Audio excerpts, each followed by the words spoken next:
Muy buenos días. Los creyentes en Cristo Jesús sabemos que tenemos la presencia de Dios dentro de nosotros gracias a que el Espíritu Santo habita en nosotros. Y esa presencia solo viene a través de la fe en Jesucristo nuestro Señor. Juan 14, versículo 23 dice: respondió Jesús y le dijo: el que me ama, mi palabra guardará, y mi Padre le amará, y vendremos a él y haremos morada con él. Al pensar acerca de la presencia de Dios, es necesario que vayamos a la Biblia, en donde encontraremos la historia narrada en el Antiguo Testamento y las palabras de Jesús registradas en los Evangelios. Eso haremos brevemente hoy. El libro de Éxodo nos relata que el pueblo de Israel había pasado más de 400 años en Egipto. Durante ese tiempo habían adoptado en gran parte la forma en que los egipcios veían el mundo, su cosmovisión. Al ser liberados por Dios, lo que necesitaban ahora era adorar a Dios y aprender una nueva forma de ver el mundo para poder compartir las bendiciones de Dios con los demás pueblos. Entonces, Dios los puso en un largo proceso de aprendizaje, en el desierto, por cierto. Tenían que dejar a un lado todo lo que habían aprendido en Egipto, que ya era parte de su forma de vida. Dios entonces les da instrucciones muy precisas para todo, especialmente la construcción de un tabernáculo. El tabernáculo era un lugar de adoración, una enorme tienda de campaña, símbolo de la presencia de Dios en medio de su pueblo. Servía como santuario en donde los israelitas iban a presentar sus oraciones, sus sacrificios y sus alabanzas a Dios. Y los israelitas lo construyeron según las especificaciones de Dios mientras vagaban por el desierto.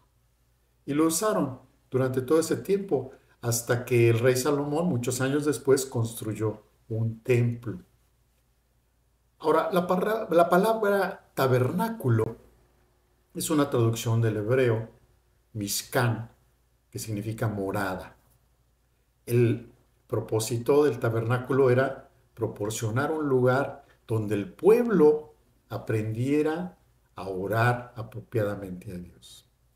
Las instrucciones de Dios para establecer el tabernáculo como un lugar de adoración se encuentran en el libro del Éxodo. El tabernáculo tenía tres partes principales: el atrio, el lugar santo y el lugar santísimo. Los sacerdotes sacrificaban animales en el altar del atrio exterior. Ahí cualquiera que entrase tenía que lavarse en un lavacro, también llamado mar. Eso está en el primer libro de Reyes, en el capítulo 7. El lavacro era una fuente hecha de espejos que estaba cubierta de bronce. Tenía un pedestal de bronce y estaba colocada entre el santuario, o también llamado tienda de reunión, y el altar de los sacrificios. Vemos de ello en el capítulo 30 de Éxodo. Esta fuente, o lavacro, contenía agua para que Aarón y sus hijos, los sacerdotes, se lavaran las manos y los pies antes de entrar al lugar santo. Los sacerdotes se lavaban las manos y los pies en la fuente como símbolo de la limpieza necesaria antes de entrar al lugar santo.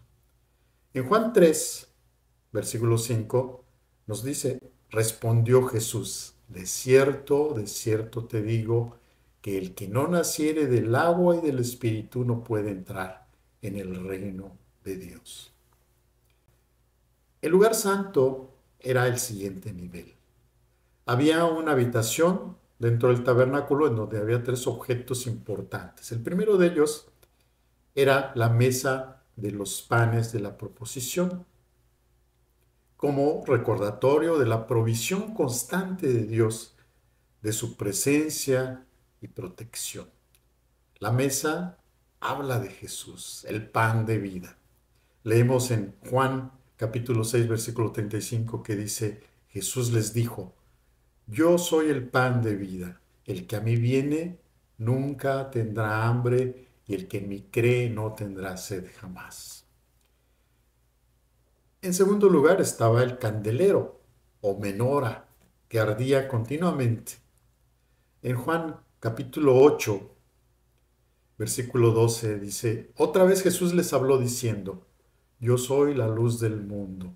El que me sigue no andará en tinieblas, sino que tendrá la luz de la vida. La gloria del Señor trae luz espiritual a nuestras vidas y nos muestra a Jesús. Apocalipsis 21, en su versículo 23, dice, la ciudad no tiene necesidad de sol ni de luna que brillen en ella, porque la gloria de Dios la ilumina y el Cordero es su lumbrera. Se refiere a Jesús, el Cordero, porque su gloria ilumina esa ciudad a la que se refiere Apocalipsis. En tercer lugar estaba también el altar de oro. Ese altar era para el incienso, era donde el sacerdote presentaba las oraciones ante el pueblo de Dios. Jesús enseñó mucho sobre la oración y nos puso el ejemplo. En Lucas capítulo 6, versículo 12, refiere lo siguiente. Dice, en aquellos días, él, Jesús, fue al monte a orar y pasó la noche orando a Dios. El ejemplo de oración. Más adentro estaba el lugar santísimo, que representaba el salón del trono de Dios en lo más alto del cielo. Y una vez al año, el sumo sacerdote entraba al lugar santísimo como parte de la ceremonia del día de la expiación. Eso lo vemos en el capítulo 16 del Levítico. El sacerdote, purificado con agua y vestido con túnicas reales, le recordaba al pueblo que fue creado a la imagen de Dios. En ningún otro momento nadie podía entrar al lugar santísimo, ya que la presencia de Dios habitaba con el arca del pacto. Todo eso sirvió como modelo del mundo renovado donde Dios vendrá a vivir nuevamente con su pueblo, del cual todos los creyentes formamos parte. En Apocalipsis capítulo 21, versículo 22 dice, y no vi en ella templo, porque el Señor Dios Todopoderoso es el templo de ella y el Cordero. Ya no hay templo. Cuando Jesús fue crucificado, el velo entre el lugar santo y el lugar santísimo en el templo se rasgó de arriba a abajo. En Mateo 27, versículo 51, registra así ese hecho. Dice, y aquí el velo del templo se rasgó en dos de arriba a abajo, y la tierra tembló y las rocas se partieron. Así es como Jesús cumplió para siempre los requisitos del sacrificio y nos introdujo a la presencia de Dios. Termino con un par de cosas sobre las cuales les invito a reflexionar. ¿Estás consciente y seguro de la presencia de Dios en tu vida? Inevitablemente, cada hijo de Dios alguna vez pasa por la sensación de perder la presencia de Dios. ¿Ese es tu caso? Hablaremos de ello más adelante. Mientras tanto, que Dios les bendiga, que sigan teniendo un excelente día.